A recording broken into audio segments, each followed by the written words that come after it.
What if I told you that two of the best trade targets in fantasy football right now are 31 plus years old and they play on teams that aren't very good? I know, I hear you. Not usually a recipe for success. In fact, I actually had the complete opposite plan today. I was going to come in and talk to you guys about rookie wide receivers that could still break out that might be sitting on your waiver wire. And we'll get to that topic in the future. But after looking at all of the data, looking at the most recent trades, knowing that your trade deadlines are coming, I had to pivot. And actually, I love it when this sort of thing happens, whenever I do the opposite of what I thought I was going to do, because those are the moments where I know that I'm following the data, and that's always the number one thing that I want to do when I'm bringing you advice. So, without further ado, let's dive in.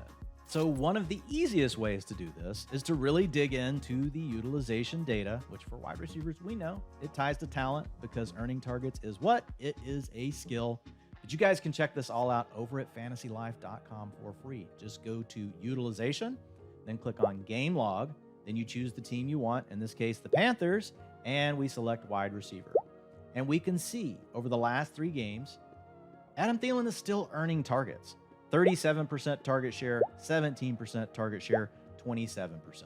Yeah, the 17% wasn't great, but this happens to every wide receiver. Not every wide receiver can be a 30% target share player every single week. It just doesn't happen.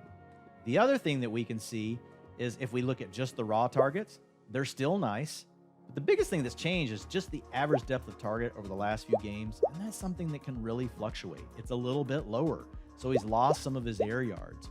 But we can see for the season, still averaging 74, which is a healthy number. We'll get to that in a minute, especially whenever as many passes that are coming his way are catchable. Notice how often his targets turn into a catchable target. Those two numbers are very close together, which is a big positive for Thielen. Also, if we go back to the percentage view, you can see 38% of Carolina's end zone targets. Now, they don't get a lot, but 38% of them go to Thielen. So when they have a shot to score a touchdown, almost half the time, we're going to get a chance for Thielen to be the one scoring the touchdown. When we take all of this data and we put it together, we can actually create a comp group for Adam Thielen going back to the 2011 season. Now, the primary 2 drivers, I will tell you, are targets and air yards. Those 2 things correlate the most to future fantasy points. They are also 2 of the more sticky metrics. And so when we look at those things, he's earning 10.4 targets per game this year when healthy. So let's take a band of 9 to 11. And then air yards, we already discussed, 74 per game. So I just put him 65 to 85. That comp group comes out to an average finish of wide receiver 9, 17.3 fantasy points per game. The top comp in the model was Cooper Kupp from his 2022 season. He was the wide receiver 1 overall, 22.3 points per game. Now, we don't have Matthew Stafford here, so we're not expecting that sort of result for Thielen, but I want to show you what the high end of the band looks like because I'm also going to tell you the low end. And the low end was a wide receiver 21 finish in 2020, and that was by Deontay Johnson. And he averaged 14.9 points per game. So even at that low end, even if we don't get the same Thielen that we saw earlier in the year, we're getting better than what we saw from the last 3 games. He's still going to be a very usable asset. I like to trade for players that still have a nice floor as well as that ceiling. But what can you exactly do to go get Adam Thielen? Are you still having to spend a lot to go get him? Well, let's take a look at a few of those names. As usual, I'm using fantasycalc.com. You guys can go check it out. I've isolated down to 1-for-1 deals. There are deals 3-for-1, 2-for-1 draft picks, all that sort of thing. You can go look for those. I put it on the 1-for-1s because I feel like that gives you the best idea of the value for Adam Thielen in the marketplace today. And I think these are some really good trades that you can make. If we want to go wide receiver, George Pickens. Yeah, I like George Pickens in a dynasty league. Long-term, give me Pickens all day. But with Deontay Johnson back, he's in a similar offense that's going to throw for 200 to 225 yards per game, and he's got to share that. Adam Thielen is the only game in town. He just needs to stay healthy.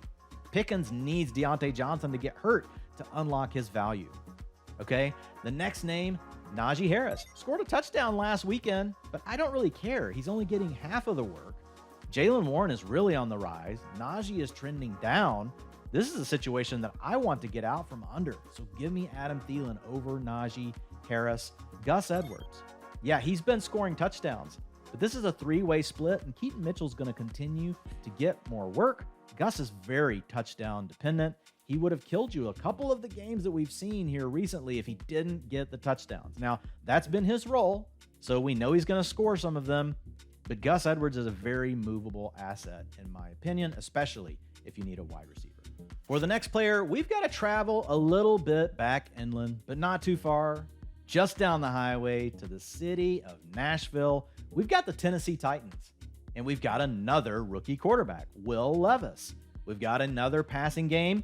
It's shown some signs, but not great. 233 yards per game with Levis, and another veteran wide receiver that we want to take a look at in DeAndre Hopkins.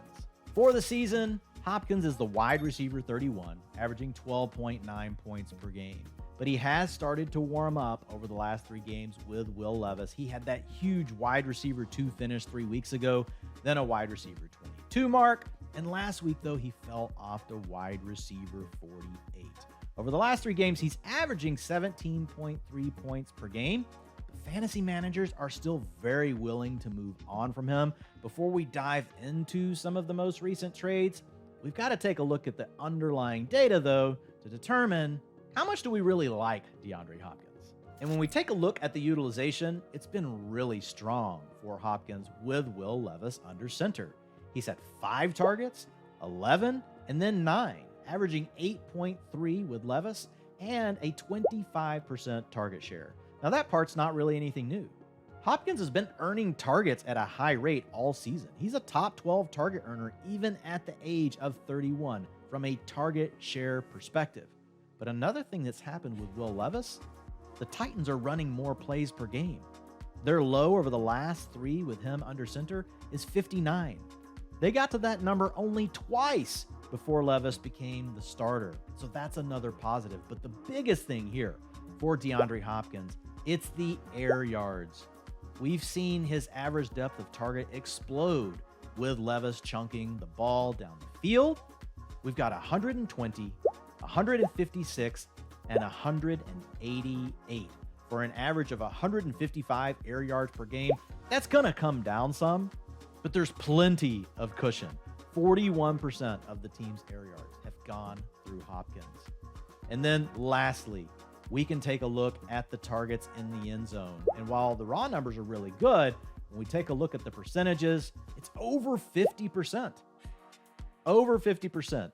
So we don't have a young ascending rookie wide receiver. With Adam Thielen either. We're looking at 2 old vets, but what do we have? 2 young quarterbacks. And these teams want to give their young quarterbacks the best chance to continue to grow over the rest of the season. That's why I'm also high on these 2 vets, because as long as they don't get hurt, they're going to stay in their role. There's no one to challenge them, and these teams want these quarterbacks to have a good experience over the second half of the year, and you need a quality target earner to do that. But before we close this thing out, we've got to take a look. What kind of trades can we make for DeAndre Hopkins? But first, let's take a look at his comp group. So similar to the way we approached Thielen, we'll package all of this together to get to the comps, but the primary drivers are targets and air yards. For the target range, I went 7.3 to 9.3. We're at 8.3 over the last 3 games with Will Levis and DeAndre Hopkins together. From an air yards perspective, I just went 120 plus because when you isolate down to wide receivers with all of the other traits we're talking about, the top one was 145. So there was no reason for me to set a really high band on there based on what we've seen over the last 3 games with Hopkins. But the average finish for this group was a wide receiver 15 with 15.8 fantasy points per game. So the top comp in the group was a wide receiver 5 finish, 20.5 points per game. Now that was Tyreek Hill several years back.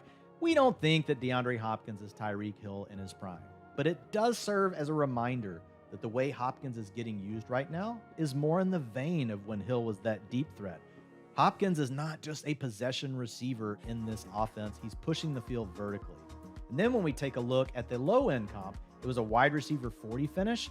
And I found this one really interesting, 11.1 points. It was Vincent Jackson in 2014, his age 33 season. So this is an example of when the air yards and the targets don't turn into fantasy points for an aging wide receiver. So we've got a wider range. Want to be a little bit more careful in how we target our trades with Hopkins. And with that in mind, let's take a look at some of the most recent moves.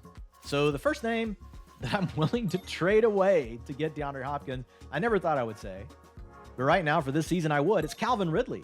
I mean, what is Trevor Lawrence? What is this Jaguars passing offense? It's mid. And they've got too many mouths to feed. DeAndre Hopkins, even if this passing offense is a little less, he's the only guy. He just needs to stay healthy. Calvin Ridley, he's got to have other guys get out of the way. He's got to get his connection going with Lawrence. We need Lawrence to play better. There are outs for Calvin Ridley, but I would rather have the upside that I see right now with DeAndre Hopkins, even at the age of 31. Najee Harris, we already talked about it. I would make that move for Najee Harris. The next name, Jerry Jeudy. Jerry Jeudy, young player. We thought he might turn into something. Hasn't happened. And oh, by the way, the Broncos passing offense, it's not any good. And they throw like 30% of their passes to their back. So that's their wide receiver 2. Sutton's the wide receiver 1. Like, where's Jeudy going to get any of this work from? Like, that one's dead for me. So I'm making that move. And then the final one, this one also pains me because I love Drake London. But I've got Arthur Smith. We've got a team that wants to run the ball. You've still got Kyle Pitts sitting in the way. They've got to involve Jonnu Smith. So when you look at all those headaches, I'm just going to take the 31-year-old player. It seems weird that we wouldn't just want the younger asset going down the stretch, but this is season long, not dynasty. So those are all moves that I would make for DeAndre Hopkins.